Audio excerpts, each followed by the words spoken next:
So yun o, singis tayo nagbabalik na ng panibong araw, panibong story naman tayo. So for this video singis na nakikita nyo, nakalatag yung panggilid natin dyan lahat yan o.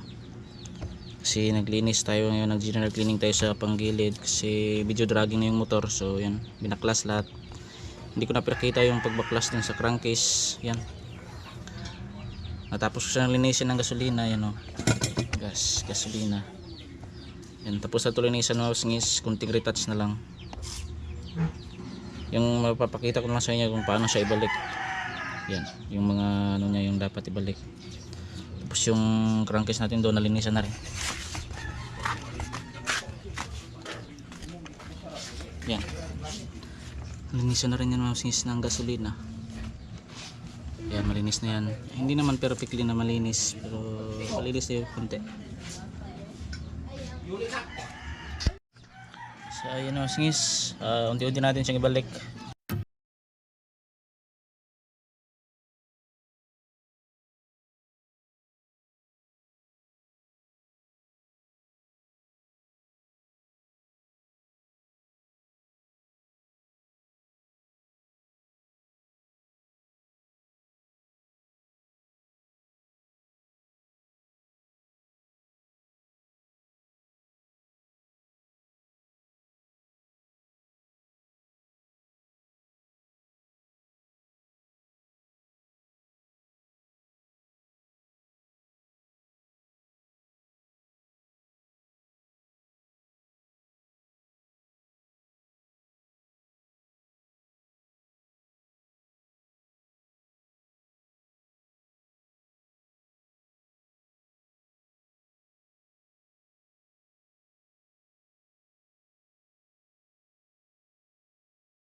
Singis, ibalik natin yung female at saka male torque drive. Yan,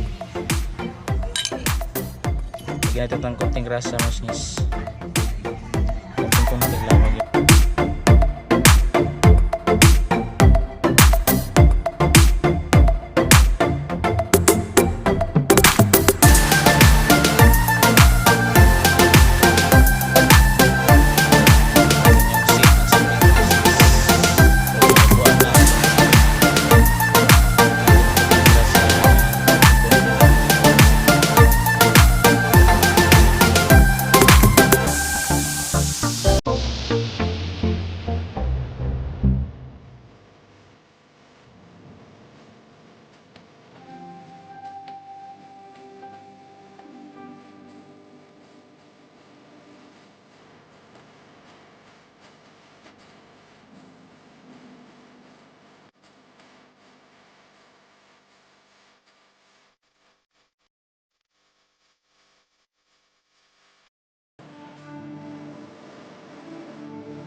Yung sige, natapos ko na yung lahat. Yan, naibalik na yung crankcase.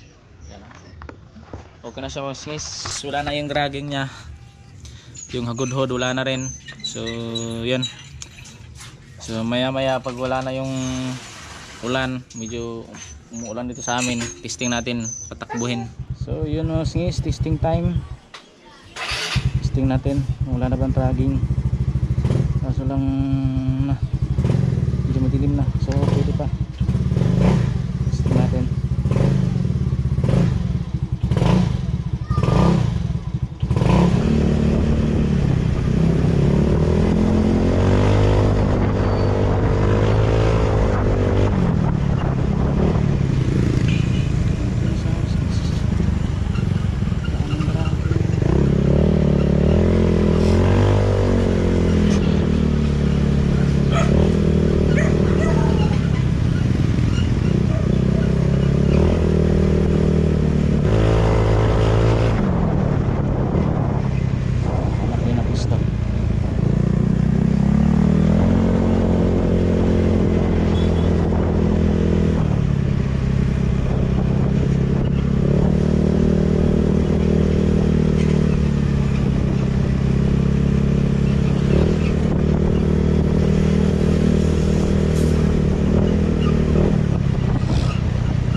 kasang ilaw natin na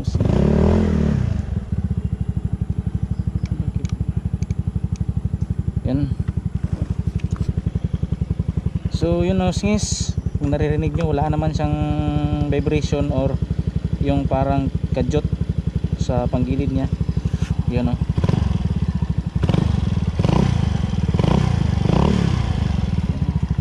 So yun, sana singis may natutunan kayo sa video na to, no? So hanggang dito na lang tayo singis. Sana huwag nyo kalimutang mag subscribe, no? I-click notification bell, share, like, comment mga singis para may tutunan yung iba. So yun o singis, maraming salamat. Peace out.